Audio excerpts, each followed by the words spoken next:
Next है NCERT, national council of educational research and training. Autonomous body है। सबसे पहले तो आपको ये याद रखना है, एस्टैब्लिश कब हुई? 1 सितंबर 1961 में। And the books published by NCERT recognized by all schools as benchmark study material. See, there are so many books in the market, but NCERT books is like stand out among all. ठीक है, तो एक तरीके से NCERT ऐसा curriculum provide कर रहा है. So NCERT publishes textbooks for all subjects, right? All subjects from classes 1st to 12th. ठीक है, 1st to 12th तक जितने भी सब्जेक्ट्स हैं सबके सारे के सारे सब्जेक्ट्स की टेक्स्ट बुक पब्लिश करता है एनसीईआरटी. और अब तो एनसीईआरटी ने लॉन्च कर दिया है ऑनलाइन टेक्स्ट बुक सर्विसेज, जहां पे सारी की सारी NCERT publish subject books for classes 1st to 12th सारी की सारी अवेलेबल हैं फॉर डाउनलोड. तो इंग्लिश, हिंदी, उर्दू मीडियम में इन बुक्स को उन्होंने लॉन्च कर दिया है ऑनलाइन, जो कि डाउनलोड कर सकते हो आप. सो दैट लाइक इस तरीके से आप उन बुक्स को पढ़ सकते हो.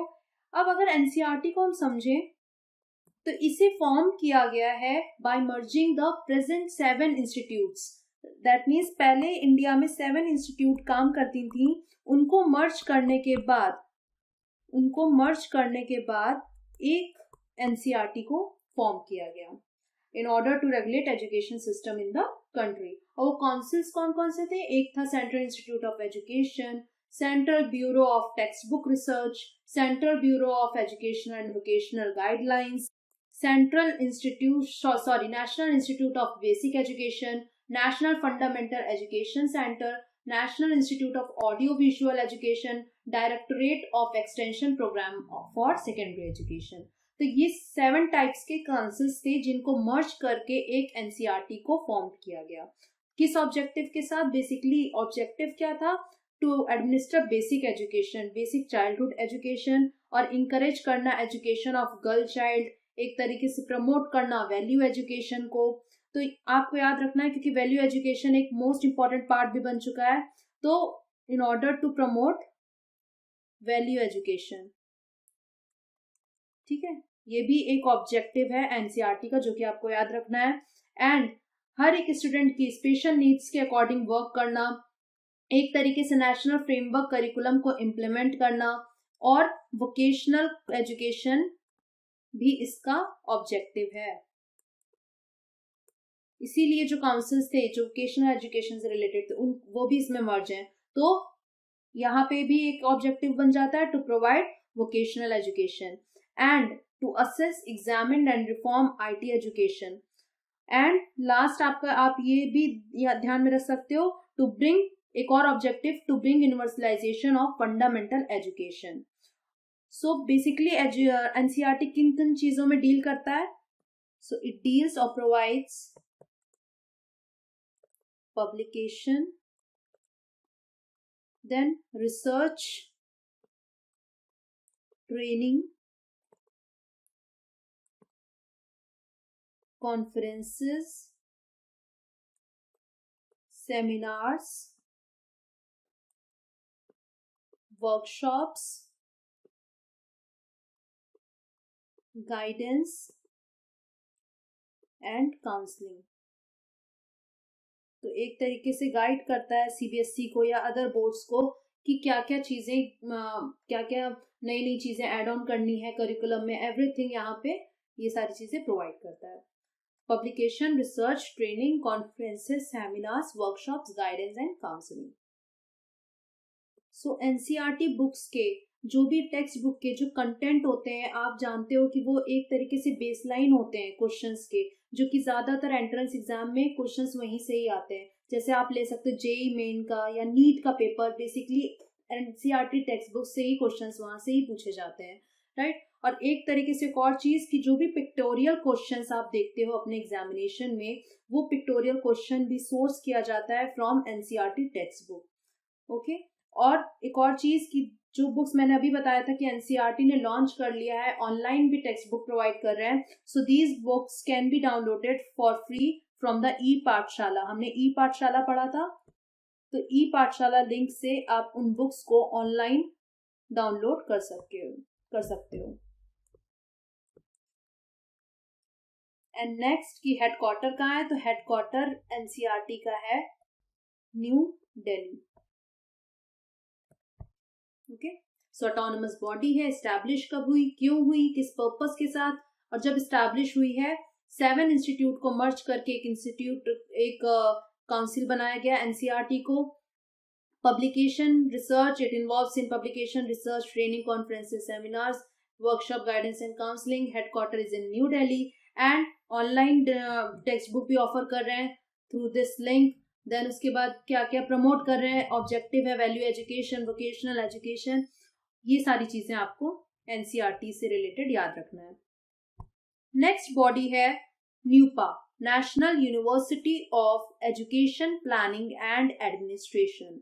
सी, अपने पेपर के लिए आपको बहुत इंपॉर्टेंट है कि आप अपने एब्रिविएशंस, जो भी एब्रिविएशंस यूज हो रहे हैं उनके फुल फॉर्म्स आपको बहुत अच्छे से याद होना चाहिए। So national university of education planning and administration, so established by MHRD, established in the year 1962 as UNESCO Asian Center for Educational Planners, Administrators and Supervisors, which later became the Asian Institute of Educational Planning and Administration in the year 1965. ये कौन सी institute बन गई, Asian institute of educational planning and administration. Next NUEPA में आपको ये याद रखना है कि इन 2006 में NUEPA was given the status of deemed to be university. तो न्यूपा कौन सी यूनिवर्सिटी है, डीम्ड टू बी यूनिवर्सिटी। 2006 में इसे स्टेटस दे दिया गया है। एंड नेक्स्ट थिंग आपको याद रखना है कि it was renamed as the national institute of educational planning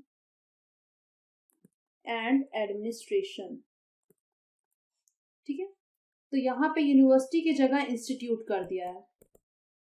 so अगर आपसे एग्जाम में न्यूपा लिख के क्वेश्चन पूछता है या NIEPA, तो दोनों ही सेम है, इसे रीनेम किया गया है एज, यहाँ पे बस इंस्टीट्यूट लगा दिया यूनिवर्सिटी की जगह। ओके, और कब किया है, इन 1979 में इसे रीनेम कर दिया है as NIEPA। Okay, so like other central universities, it is also fully maintained by the government of India like other central university। okay, so government of India पूरी तरीके से मेंटेन करता है इसे। बेसिकली न्यूपा किस चीज में इंगेज होती है, in teaching, research, training and advisory services in areas of educational policy, planning and administration. तो बेसिकली आपको इन्हीं वर्ड से याद रखना है, जब भी कहीं एजुकेशन, प्लानिंग, एडमिनिस्ट्रेशन की बात चले तो कौन सी सबसे बड़ी बॉडी है, कौन सी यूनिवर्सिटी इन सबको देख रही है, इंगेज है इन सब चीजों में, वो है नेशनल यूनिवर्सिटी। तो बेसिकली ये क्या करती है, एडवाइजरी सर्विसेज प्रोवाइड करती है in the areas of educational policy, planning and administration. तो जितने भी इमर्जिंग ट्रेंड्स हैं एजुकेशनल डेवलपमेंट में, या आइडेंटिफाई करती है जो इमर्जिंग चैलेंजेस हैं, उस तरीके से जो भी प्लानिंग एंड मैनेजमेंट में उसको एक तरीके से पॉलिसी में लेकर आती है, फैसिलिटेट करती है in the formulation of policy, right. एक तरीके से टेक्निकल सपोर्ट प्रोवाइड करती है सेंट्रल एंड स्टेट गवर्नमेंट को in educational policy and planning. State government और सेंट्रल गवर्नमेंट क्या करता है, पॉलिसी बनाता है, प्लानिंग करता है, तो वो क्या कहाँ से सपोर्ट प्रोवाइड कर लेते हैं या सपोर्ट लेते हैं, वो न्यूपा के थ्रू, क्योंकि न्यूपा क्या करती है, टेक्निकल सपोर्ट प्रोवाइड करती है उनको, राइट। देन एक तरीके से डेवलप करती है एक्सपर्टीज अमंग यंग स्कॉलर्स, किसके through, through MPhil and PhD programmes, और कंडक्ट करती है research in all aspects of school and higher education, और एक तरीके से एडवाइजरी सर्विसेज आप जान चुके हो। तो ये सारा जहां पे planning, policy, administration word use होता है, तो इन एजुकेशन कौन सी इंस्टीट्यूट या यूनिवर्सिटी है, वो है आपकी NUEPA. Then next educational body है Kendriya Vidyalaya Sangathan, KVS। As you all know कि ये जो स्कूल्स हैं या इनके अंडर जो स्कूल्स हैं वो एक तरीके से सेंट्रल गवर्नमेंट स्कूल्स हैं। तो पहले तो आपको यही